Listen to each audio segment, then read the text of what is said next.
सुनो भाई, molecular basis of inheritance. याद होगा मेंडल ने ये कहा था कि इनहेरिटेंस फैक्टर के द्वारा होता है। 1865 तक ये बात कह दी गई थी और मजे की बात फैक्टर जिसे हम जीन्स कहते हैं इसको पता करने में सन 1900 तक का हमें टाइम लग गया था, राइट।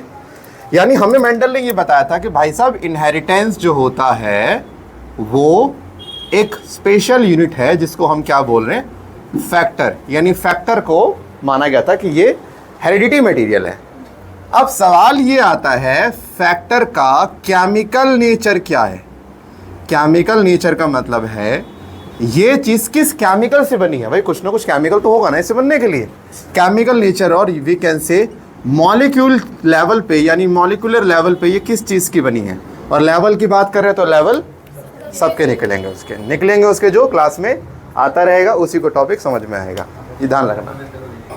तो इनहेरिटेंस किससे होता है, फैक्टर से। फैक्टर का केमिकल नेचर क्या है ये किसी को नहीं पता था। एक बार तुम भी जानो 1865 के टाइम पे तुम्हें मैंने कहा है कि भाई हमारी बॉडी में एक स्पेशल यूनिट है जो कैरेक्टर को ट्रांसमिट करती है। सवाल ये वो बनी किस चीज़ की है, उसका केमिकल नेचर क्या है। तो इस चैप्टर में उसी हम इनहेरिटेंस के मॉलिक्यूलर बेसिस की बात करने वाले। देखो नो डाउट इसका आंसर है डीएनए, इसमें कोई डाउट नहीं है। डीएनए वो चीज़ थी जो कि उस फैक्टर को बना रही थी। एंड इस पूरे चैप्टर में महज इसी 3 लेटर के बारे में हम पूरा पढ़ने। सोचो महज डीएनए 3 छोटा सा लेटर जिसको क्लास 9th में आपने शायद पहली बार देखा होगा और आपको लगा होगा आधो से तो नाम नहीं बोला गया था, उसमें से एक मैं भी था। हाँ मेरे से नाम शुरू में नहीं बोला गया था ये है क्या, क्योंकि मैं था हिंदी मीडियम में। उसमें भी हाँ लेकिन उसको बोलते हैं हिंदी में सेम है, डीऑक्सीराइबो न्यूक्लिक एसिड। नाम इसका वो सेम ही रहता है, डजेंट मैटर हिंदी या इंग्लिश है। क्या कर नहीं भाई छोड़। हाँ तो जब बात कर रहे डीएनए की तो चलो लगे हाथ सबसे पहले बात करते हैं यहाँ पे डिस्कवरी ऑफ डीएनए की। भाई डीएनए को डिस्कवर करने वाले साइंटिस्ट का नाम है, एक बहुत ही अमीर घराने का मच्छर है जिसको फ्राई किया गया था। नहीं मजा आ रहा? अरे अमीर घराने का मच्छर Friedrich Miescher fried rich it's Friedrich Miescher. Friedrich Miescher ने सबसे पहले डीएनए को देखा था। देखो डीएनए टर्म उसने नहीं दी थी, उसने पहली बार डीएनए को देखा था और उसने पता नाम क्या दिया था। उसने देखा कि सेल के अंदर एक बहुत ही यूनिक तरह की बॉडी प्रेजेंट है जिसको उसने उस समय क्या नाम दे दिया, न्यूक्लिन। क्या नाम दिया, न्यूक्लिन। आगे चल के इसी का एक स्टूडेंट था, इसके स्टूडेंट नाम था ऑल्टमैन, क्योंकि वो मन से ऑल्टो को चाहता था तो नाम क्या रख दिया गया, ऑल्टमैन। ये मैं इसलिए बोल रहा हूँ क्योंकि नाम भूल जाओगे आप, लेकिन इधर तो याद रहेगा अमीर घराने का मच्छर जिसे फ्राई किया गया था, है ना। तो इसीलिए फ्रेडरिच यानी फ्रेडरिक मिशर। कौन से ईयर में, 1869। अच्छा इससे 4 साल पहले क्या हुआ था, मेंडल का 1865 में वर्क पब्लिश हुआ था। कई बार ना आपको क्या होता है ईयर याद नहीं हो रहे थे, आप सबको अलग अलग याद करो मत। आप किसी एक साइंटिस्ट को मेन रेफरेंस मान लो, उसका टाइम याद कर लो। आप बाकियों का उससे देखो, अगर बाकियों का जैसे मान लीजिए किसी की स्टडी है 1865 में, 69 में या 50-40 में हुआ था, तो अगर आपने मेंडल के बारे में याद कर लिया तो आप उसको ले लो 0, अब ऐड कर लो प्लस 4 साल बाद ये हुआ, 5 साल पहले ये हुआ। क्योंकि 4 साल 5 साल याद करना ज़्यादा आसान है रादर देन एग्जैक्ट ईयर या 1869 या 70, ये दिक्कत है ना। तो आप ऐसे याद करो, मेंडल के काम पब्लिश होने के बाद 4 साल बाद, देखो इससे आपको 2 चीज़ें याद हो रही हैं। एक तो मेंडल का जो पब्लिश डेट है वो भी याद हो रहा है और दूसरा आपको ये भी याद हो रहा है। इस तरह से याद करने का फ़ायदा पता है कि आपको सारे याद होंगे, याद होगा सारे वरना एक भी नहीं। इसमें अच्छी बात ये वाली आती है। तो मेंडल का जो वर्क पब्लिश हुआ वो 1865 में हुआ था और उसके 4 साल बाद सेम टाइम पे फ्रेडरिक मिशर ने ये बताया दुनिया को कि एक सेल के अंदर बहुत ही यूनिक तरह की बॉडी प्रेजेंट है जिसे हम न्यूक्लिन कहा करते हैं। बाद में ऑल्टमैन ने ये देखा जो कि इसका स्टूडेंट था कि न्यूक्लिन वास्तव में एक एसिडिक मटेरियल है और क्योंकि ये एसिडिक मटेरियल न्यूक्लियस में पाया जाता है so we can call it nucleic acid. Nucleic acid का मतलब न्यूक्लियस में पाया जाने वाला एसिड। और फिर इसका नाम रखा गया डीएनए। यानी डीएनए का नाम रखने में ऑल्टमैन का सबसे बड़ा योगदान माना जाता है। देखो डीएनए को डिस्कवर नहीं किया भाई साहब ने, डिस्कवर करना इज समथिंग डिफरेंट। उसका एक नामकरण करना, उसका नेचर बताना, दैट इज डिफरेंट। किसी चीज़ को पहली बार ही देखना, दैट इज डिस्कवरी। उसको पहले किसी ने देख लिया और बता भी दिया उसके बारे में कि भैया कुछ हमने देखा है, उसके अब आप स्टडी कर रहे हो तो एक्चुअल में आप उसकी इन्फॉर्मेशन को और बेटर कर रहे हो, लेकिन आपने डिस्कवरी तो नहीं करी। तो discovery of DNA was done by Friedrich Miescher in 1869 and the term DNA was coined by Altmann. ठीक है, अगर आपको ये दो नाम याद नहीं हो तो कोई बात नहीं है, लेकिन ये नाम तो आपको याद करना और ये बहुत ज़रूरी है। यानी एक चीज़ तो क्लियर है कि अब इस चैप्टर में हम जो पढ़ने वाले हैं वो सिर्फ पढ़ेंगे डीएनए के बारे में। लेकिन एक बात और ध्यान देते हैं, जब मैंने कहा है कि सेल में न्यूक्लिक एसिड यानी कि न्यूक्लियस में पाए जाने वाला एसिड, तो हमेशा न्यूक्लिक एसिड में डीएनए की इमेज मत बनाना, गलत आपके नंबर कट जाएंगे। क्योंकि न्यूक्लियस में दो तरह के न्यूक्लिक एसिड पाए जाते हैं, याद होगा, एक है डीएनए और एक है आरएनए। देखो दोनों के नाम के आखिर में क्या लगा है, एनए, क्योंकि दोनों ही न्यूक्लियस में पाए जाते हैं और दोनों ही एसिडिक होते हैं। तो इसीलिए जब न्यूक्लिक एसिड के टाइप पूछ जाए तो डीएनए आरएनए दोनों बोलना, ठीक है। बट हमारा भी मेन कंसर्न क्या है, डीएनए, ठीक है। अब जब डीएनए की बात कर रहे हैं तो डीएनए से याद आया चाय। हाँ, ऐसी चाय कैसे बनती है, दूध से, चाय पत्ती से, चीनी से। और गैस वो भी हाँ बन गई, वो बता दिया इसने भाई। तो जैसे किसी भी एक चीज़ को बनाने के लिए, मैं चाहे एग्जांपल दिया, किसी चीज़ को बनाने के लिए आपको कुछ इंग्रेडिएंट्स चाहिए होते हैं, राइट। अगर वो आपके पास नहीं है तो आप फलाना कोई रेसिपी नहीं रेडी कर सकते। डीएनए भी किसी रेसिपी से कम नहीं होती है। डीएनए को रेडी करना है तो डीएनए के लिए आपको 3 इंग्रेडिएंट्स चाहिए। अगर 3 में से एक भी कम हो गया तो काम तमाम, और वो है बहुजन समाज पार्टी। बहुजन समाज पार्टी, क्योंकि अभी तो पार्टी, ठीक है। तो बहुजन मतलब हो गया बी, समाज मतलब हो गया एस, पार्टी मतलब पी, यानी B stand for base, S stand for sugar and P stand for phosphate. यानी डीएनए बनने के लिए 3 चीज़ें चाहिए, एक बेस, शुगर एंड फॉस्फेट, ठीक है। बहुजन समाज पार्टी, क्योंकि पार्टी तो अभी, ठीक है, शाबाश। तो हम लोग क्या करेंगे, बारी बारी से ना एक एक चीज़ पढ़ेंगे। पहले पढ़ेंगे बेस, फिर पढ़ेंगे शुगर, फिर पढ़ेंगे फॉस्फेट। थोड़ा सा टाइम वेस्ट करते हैं ना, ज़्यादा टाइम यूज़ करना भी ठीक नहीं है। और चलो तुम में से किसका एग्जाम्पल लिया जाए। हाँ ठीक है, तेरा एग्जाम्पल ले लेते हैं, और क्या इतना कह रही है तुम। जागृति की बात करते हैं तो मान लेते हैं कि जागृति के जो मामा मामी हैं तो वो पहाड़ों में रहते हैं और अभी पहाड़ बहुत सेफ है, तो वो चाहते हैं कि इसको भी हम पहाड़ घुमाएं। तो लेट सपोज कि इसके मामा भी चाहते हैं कि ये भी उनके साथ रहे, थोड़ा उनका हाथ बटाए, उनकी हेल्प करे।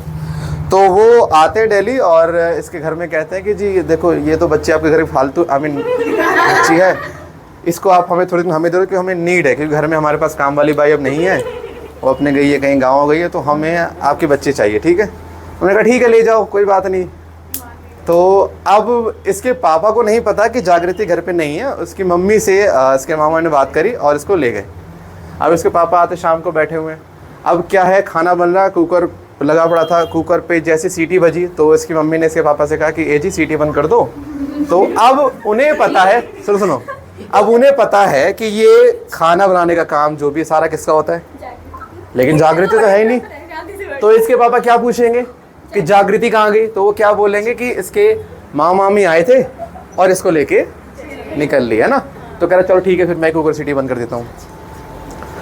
अब दोबारा सुनना कहानी का, कहानी सिंपल सी है। मामा मामी आते हैं, इसको उठा के लेके जाते हैं, ठीक है। और जैसे ही इसको उठाया जाएगा, अपना तो जाएगी भी नहीं। अब इसके बाद क्या होता है कि घर में खाना बन रहा होता है, इसकी मम्मी आराम से बैठी होती हैं और पापा बेचारा मासूम से ही होते हैं, फिर तो क्या बोला जाए। और रसोई में जो है कुकर पे कुछ भी सब्जी कुछ रखा था और वो मतलब रेडी हो गई, कुकर की सीटी बजती है तो मम्मी कहती हैं कि ए जी सीटी बंद कर दो, ठीक है। तो इसके पापा जाते हैं, लेकिन पहले पूछते जागृति कहाँ गई, क्योंकि ये काम तो उसका है। तो मम्मी क्या बोलती है, कल 2 आए थे, 2 मतलब मामा मामी, और 3 चले गए। 3 कौन, हालांकि 2.5 में आएगा लेकिन फिर भी चलता, कोई बात चलेगा। 3 चले गए, 2.5 बोलना ठीक है, 1.25 बोलता अभी, ठीक है। तो ये छोटी सी कहानी याद रखना, क्योंकि समय बिताने के लिए आगे क्या आता है, अब करना है कुछ काम। हम बात कर रहे हैं नाइट्रोजिनस बेस के बारे में। आपको जानकर हैरानी होगी कि इस बेस में नाइट्रोजन है। वाओ सर, क्या चीज़ बताई आपने। ठीक है, the base having nitrogen will be known as nitrogenous base. I know, कमाल की चीज़ बताई है मैंने। इसमें दो कैटेगरी आती है, एक प्यूरिन और एक पायरिमिडिन। ठीक है, प्यूरिन और पायरिमिडिन में से देखा जाए तो प्यूरिन में वो आते हैं जिनके स्ट्रक्चर में दो रिंग प्रेजेंट होती हैं। जैसे मान के चलो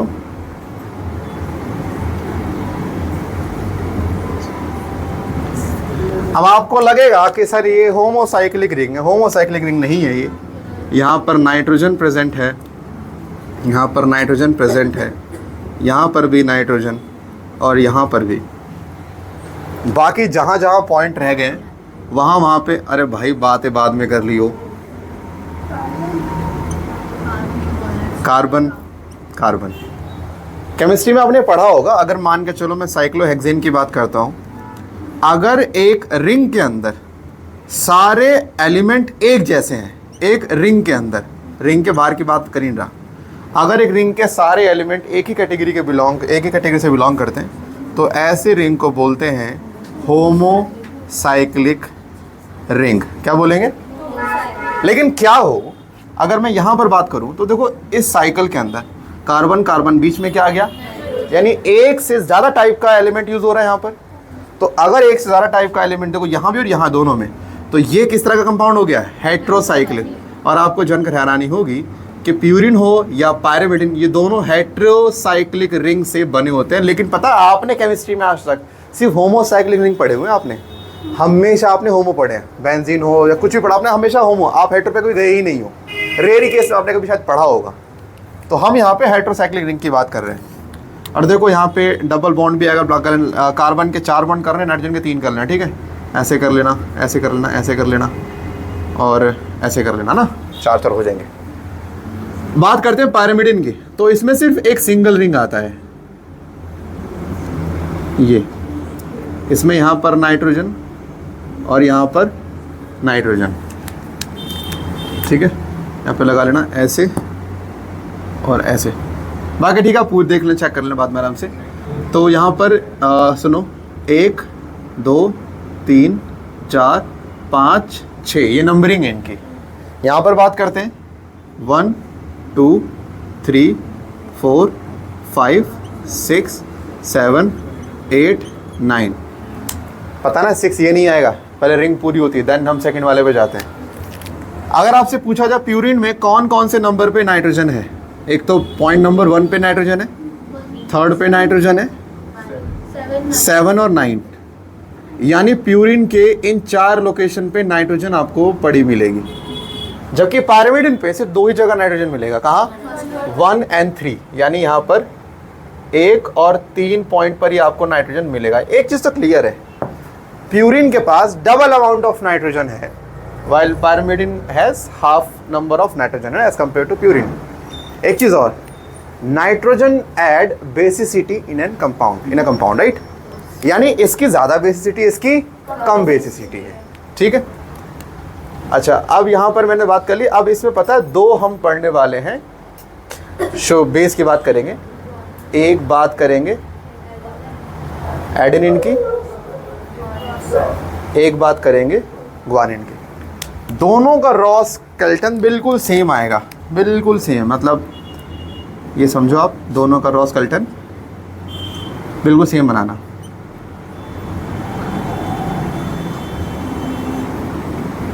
ठीक है, बस यहाँ पे लगा देना एक NH2, यहाँ लगा देना डबल बॉन्ड CO मतलब, और यहाँ लगा देना एक NH2। बाकी पूरा स्केलेटन नीचे सेम रख दो। तो ये बन गया एडेनिन और वो बन गया ग्वानिन। क्या कह रहा हूँ, घर रख के आकर तू वहाँ बैठ जा। कहाँ?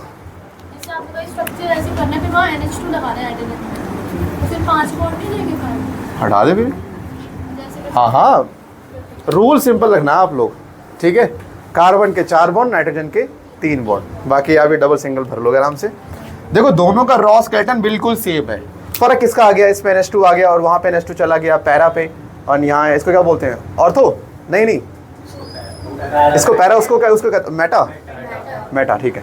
तो पैरा पे हमारा आ गया डबल बॉन्ड CO कार्बोनाइल, और हमारा उस पर मेटा पे आ गया हमारा एमाइन ग्रुप आ गया। तो बस इतना फ़र्क है, रॉ स्केलेटन दोनों का सेम है। अच्छा, अगर आप ऐसे बनाओगे पायरामिडिन में, तो देखो पायरामिडिन में हम 2 बेस पढ़ते हैं, अभी हम 2 पढ़े, DNA की बात करें ना, इसीलिए एक बात करेंगे साइटोसिन की और एक बात करेंगे थायमिन की। साइटोसिन का आप बनाओ बिल्कुल वही रॉ स्केलेटन, सब कुछ सेम बनाओ।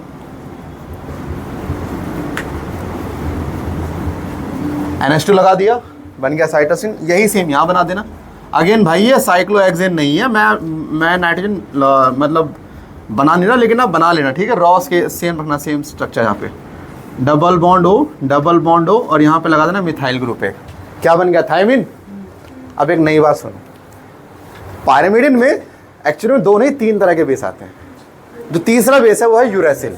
और यूरेसिल कैसे बनता है, जैसे ही आप थायमिन से कार्बन निकाल दो यहाँ से, ये स्ट्रक्चर बन गया यूरेसिल का। और अगर आपने एक कार्बन आयन में है मिथाइल ग्रुप, ठीक है, जैसे ही मिथाइल ग्रुप लगा दिया, क्या बन गया, थायमिन। यानी थायमिन और यूरेसिल में किस चीज़ का फर्क है, सिर्फ एक मिथाइल ग्रुप का। यूरेसिल में मिथाइल को जोड़ दिया जाए तो थायमिन बन जाता है, और थायमिन से मिथाइल निकाल दो तो यूरेसिल बन जाता है। वो आगे बात करेंगे अपन, ठीक है। तो पहली बात मैं पहले बोल रहा हूँ, ये कार्बन नहीं है, ये जैसा स्ट्रक्चर है पहले बनाना, फिर आप NH2 and C double bond और वो लिख लेना, ठीक है। कहीं सोचो सर आपने होमोसाइक्लिक क्रिएट कर दिया यहाँ पे, क्योंकि मैं बार बार वो सेम चीज़ ड्रॉ नहीं करने वाला। अब एक बात सुनो, प्यूरिन है लड़के वाले, पायरामिडिन है लड़की वाले। अब मैं तो ये बोलता कि सबके केस में ऐसा होता है, लेकिन आज का ज़माना बदल चुका है। अब मैं बोलूँगा मोस्टली केसेस में लड़के की शादी लड़की से होती है और लड़की की शादी लड़के से होती है। यानी प्यूरिन अगर लड़के वाले हैं तो पायरामिडिन लड़की वाले, यानी प्यूरिन की हमेशा पेयरिंग किससे होगी, पायरामिडिन के साथ होगी। तो अब पेयरिंग किसके साथ होगी, एडेनिन को पसंद आ गई कौन, थायमिन, ठीक है। लेकिन यहाँ पे 2 बॉन्ड लगेंगे और 2 बॉन्ड का नाम क्या है, हाइड्रोजन बॉन्ड। ऐसे ग्वानिन पेयरिंग करता है साइटोसिन के साथ में, लेकिन ग्वानिन और साइटोसिन 3 बॉन्ड के साथ कनेक्ट होते हैं। 3 बॉन्ड का नाम अगेन क्या है, H बॉन्ड। हाइड्रोजन बॉन्ड क्या है पता है तुम्हें, हाइड्रोजन बॉन्ड क्या होता है बताओ। अच्छा, इलेक्ट्रोनेगेटिव एटम्स किसे कहते हैं हम लोग, सिंपल भाषा में पीरियोडिक टेबल के भिखारी, कसम से भिखारी। भिखारी को क्या है, जितना मर्जी पैसा दो, अगले दिन फिर कटोरे लेके पैसे दे दे। देखो, जब इलेक्ट्रॉन कोई एटम इलेक्ट्रॉन लेने की टेंडेंसी रखता है, दैट इज इलेक्ट्रोनेगेटिव, मतलब भिखारी किसका है, इलेक्ट्रॉन का। चलो सबका पेट भर भी जाता है, लेकिन 3 का पेट तो आज तक भरा ही नहीं है, FON, इनका पेट ही नहीं भरा आज तक, कभी नहीं भरा। जितना मर्जी इनको दे रहे इलेक्ट्रॉन, थोड़ा सा और मिल जाता तो बढ़िया रहता। तो कहते हैं कि ऐसे भिखारियों को कोई आपस में जोड़ता नहीं है। अगर कोई एलिमेंट इन 2 भिखारियों को जोड़ दे, चाहे ये दोनों डिफरेंट हो या सेम हो, और ये सिर्फ पूरे पीरियोडिक टेबल में काम किसका हो सकता है, हाइड्रोजन का। इकलौता यही कर सकता है। अगर हाइड्रोजन 2 हाईली इलेक्ट्रोनेगेटिव को पकड़ लेता है, जोड़ देता है, तब ये बॉन्ड का नाम क्या पड़ जाता है, हाइड्रोजन बॉन्ड, ठीक है। तो याद रखना कि दोनों तरफ होने के चाहिए हाईली इलेक्ट्रोनेगेटिव एटम, फोन में से होना चाहिए। मान लो एक तरफ है फ्लोरीन, एक तरफ कार्बन, तो ये हाइड्रोजन बॉन्ड नहीं है, क्योंकि एक तरफ तो भिखारी है, एक तरफ तो नहीं है ना, दोनों तरफ होने चाहिए। अब इधर नाम पढ़ो, नाइट्रोजनस बेस। नाइट्रोजन क्या है, हाईली इलेक्ट्रोनेगेटिव एटम। यानी कि यहाँ पे जो बॉन्ड बनता है ग्वानिन का, वो ग्वानिन के नाइट्रोजन से साइटोसिन के नाइट्रोजन के बीच बनता है, और बीच में क्या आ गया, हाइड्रोजन। क्योंकि हाइड्रोजन 2 हाईली इलेक्ट्रोनेगेटिव एटम को कनेक्ट कर रहा है, इसीलिए इसका नाम क्या रखा गया, hydrogen bond. And just imagine, अगर ये नाइट्रोजन बेस ना होते तो यहाँ पे हाइड्रोजन बॉन्ड तो क्रिएट होता ही नहीं, ठीक है ना। तो आपको पता होना चाहिए कि इन बेसिस में बॉन्ड किसके बीच में बनाया जाता है, राइट। अच्छा, अब हम एक काम कर रहे हैं, पहले हमें याद होना चाहिए किसकी पेयरिंग किसके साथ। तो बड़ा मैंने सिंपल कहा था कि भैया, कहता ना कि AGCT बंद कर दो, कहता क्यों, वो जागृति कहाँ की, कल 2 आए थे 3 चले गए। तो इसका मतलब है AG मतलब एडेनिन और ग्वानिन, प्यूरिन के एग्जाम्पल, साइटोसिन और थायमिन पायरामिडिन के। 2, पहली बात A की पेयरिंग T के साथ, लेकिन कितने बॉन्ड के साथ, 2 के साथ। 3 बॉन्ड बनते हैं C and G में। यहाँ पर कौन किस में आ रहा है, कौन कितने टाइप मतलब किससे वेरिंग कर रहा है कितने बॉन्ड के साथ। अभी और सुनो सर, हम भूल गए, हमने मान लो पहले लिख दिया पायरिमिडिन, बाद लिख दिया प्यूरिन, तो दिक्कत हो जाएगी है ना। ये बताओ अगर मैं पी हटा दूं तो यू पहले आता है कि वाई पहले आता है अल्फ़ाबेट में? तो हमेशा पहले वाला कौन होगा? प्यूरिन। बाद वाला कौन होगा? सर हम भूल जाए कौन डबल रिंग कौन सिंगल रिंग, ऐसे कैसे भूल जाओगे? याद रखना प्यूरिन का नाम छोटा है लेकिन साइज में काफ़ी ज़्यादा बड़ा है। उल्टा चलता है सीन, जिसका नाम छोटा है वो साइज में और जो नाम में बड़ा है, ठीक है, चंद्रशेखावत जो भी राणा निकला चूजा सा, यानी नाम बड़ा है लेकिन साइज में ये छोटा है। तो अब क्योंकि साइज में बड़ा है तो 2 रिंग आएगी। देखो आपको क्या करना है, एक बनाना है हेक्सागन बनाना है, ठीक है, हेक्सागन, और साथ में बना देना एक पेंटागन रिंग बना देना, हो जाएगा। बस यार रखना जहाँ भी देखो इतना कर लेना, 1 3 नहीं आता, ऐसे कर लो यार। मतलब एक माइंड वाला इमेज, लोकेशन की इमेज। देखो इसको आप चाहो तो नाइट्रोजन रीशफलिंग कर सकते हो, मना नहीं कर रहा हूँ मैं, क्योंकि नंबरिंग आपके हिसाब से चलती है, आप चाहो कर सकते हो। आप बस याद रखना कि यहाँ पे 1 3 और यहाँ पर बिल्कुल 2 अपर साइड पे, यानी एक अपर और एक लोअर साइड पे रहेगा नाइट्रोजन। 2-4 बार करोगे आपको याद रहेगा। एक मजे की बात, जिसके भी नाम के आखिर में कहाँ गया IN आ रहा मोस्टली, कहाँ गया, इनके पास ना एक अमाइन ग्रुप कन्फर्म आता है, ठीक है। बस थायमिन को छोड़ देना, वो थायमिडिन भी बन जाता है बट उसका अलग केस है। जनरली IN एक चीज़ का हिंट होता है कि इनके पास NH मिलता है, सिर्फ एक में नहीं होता, किसमें, वरना सब में आपको NH2 मिलेगा, सब में मिलेगा NH2। अगेन ये स्ट्रक्चर आपको याद नहीं करने, CBSE वाले को तो नहीं करने, नीट वाले को तो करने, क्योंकि मैं क्यों बोल रहा हूँ, क्योंकि 11th की NCERT में बायोमोलिक्यूल में इसका स्ट्रक्चर छाप दिया, नहीं छापता तो सेफ जोन में थे। अगर NCERT में एक इमेज छप गई ना, यानी वो आपको करनी है, ठीक है।